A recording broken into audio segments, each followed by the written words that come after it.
Morning. Good morning. How are we? How's everyone doing? I'm going to record a podcast episode right now about the blessing in having kids, even when it doesn't always feel like it. Feels like there's a lot of sacrifice and stuff to give up. But I had an experience that I wanted to share with you guys. Chime in if you're here. Let me just get my screens ready here. Okay. Make sure my mic's on. That always helps, right? Okay. I have to make sure this mic is in the right spot. All right.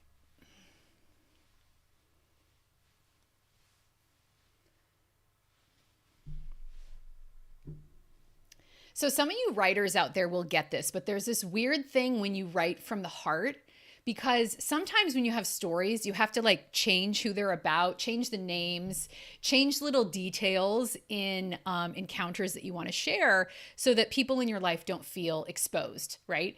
So a few years ago, I had this experience, and I'll be honest with you guys, I've never shared this before, but it was with my dermatologist, but I said in the post it was with my massage therapist because I was trying to not make anyone feel weird. I don't even know if my dermatologist at the time followed me or whatever, but this is a really heartfelt story that I want to share today. And, you know, if you're feeling like every part of motherhood is sacrifice and giving up things for you and, you know, making you go broke, you're not alone, but there is so much perspective to be gained if you just sit and think about what I'm about to share with you. Okay. So thanks for being here thanks for being here for this episode of She Just Glows, the podcast.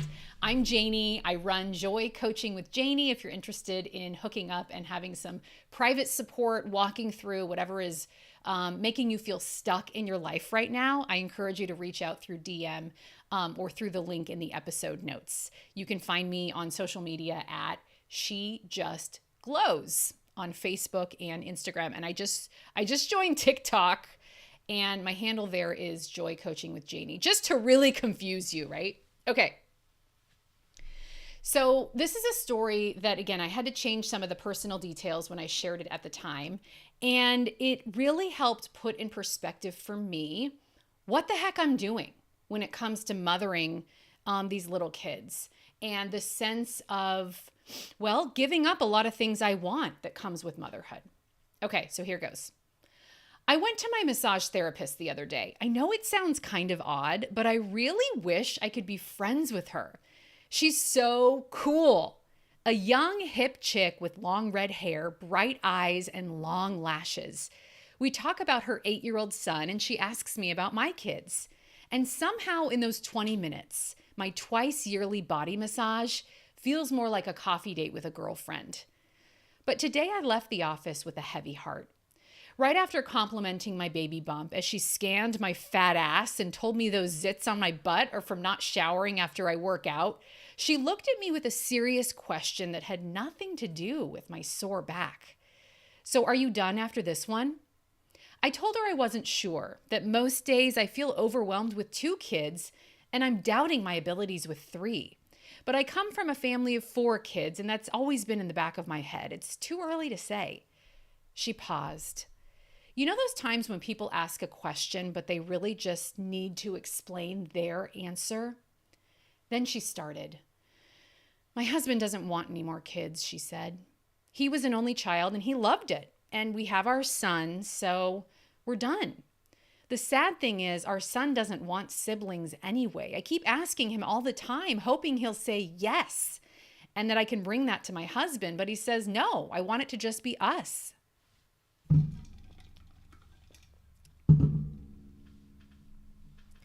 She paused and looked at me for reaction. I watched as the twinkle in her eye faded, and suddenly I could see a deep sadness inside. She went on. As funny as it sounds, my husband doesn't think we can afford more kids. He wants to be able to send our son to private school if we want to and go skiing when we can. He doesn't want to feel strapped, and he's perfectly content with just one. I felt a knot in my throat and my heart ached as I looked down at the stretching pamphlet she was about to hand me. She kept going. She shared how she came from a large family, and yes, they still went to Disney World, just like her husband's family, but only once a year. And when you come from a middle-class family, that's how you grow up, and you don't know what you're missing, her assistant chimed in. We all agreed. My therapist was still just midway through her explanation, but I had something to say. As she kneaded my back and reasoned that you have to make compromises when you have more children, and you can't go on all the trips that you want to, I couldn't help but share my truth. You know what? I asked them. My children make me feel rich. It's true. Because of my children, I am the wealthiest person alive. I don't drive a luxury car, but our cluttered SUV is a place where nursery rhymes are sung and smiles are made. Our youngest child only wears hand-me-downs, but they've been broken in by his best friend and favorite playmate. We don't stay at expensive resorts, but the trips we do go on are marked by adventures, laughter, and lots of noise. She nodded and looked me in the eye. And then very slowly, she said her truth, her painfully sad and oh so honest truth.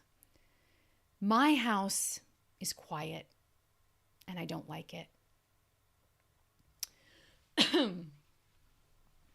I glanced over at my youngest son, who was talking to his tractor's book in the corner of the exam room.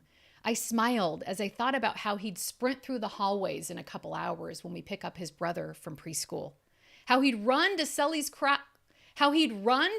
classroom, look inside, and how he'd run to Sully's classroom door, look inside, and when he spotted his hero, yell, "Swowie!" How Sully would bolt over to us, reach down and hug the little guy, and say with bright eyes and a dramatic baby voice, "Hi, Porter, how was your day?"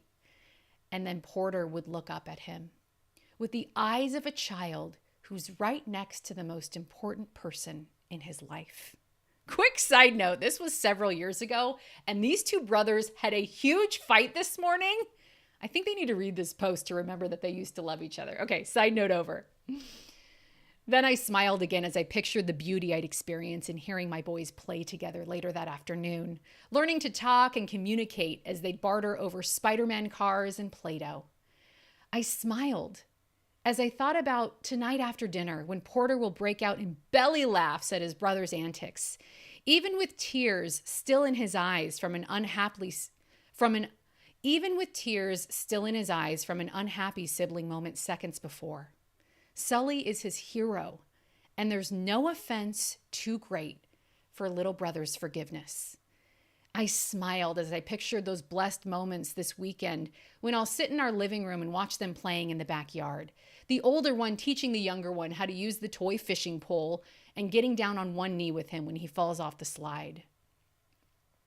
I smiled as I thought about tomorrow morning when Sully would wake up at 5 a.m. and plead with me for 45 minutes to let him wake his younger brother.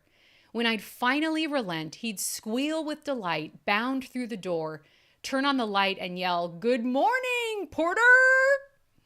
Out of a deep sleep, Porter will wake up, at first with alarm, and then slowly a peaceful grin will warm his whole face.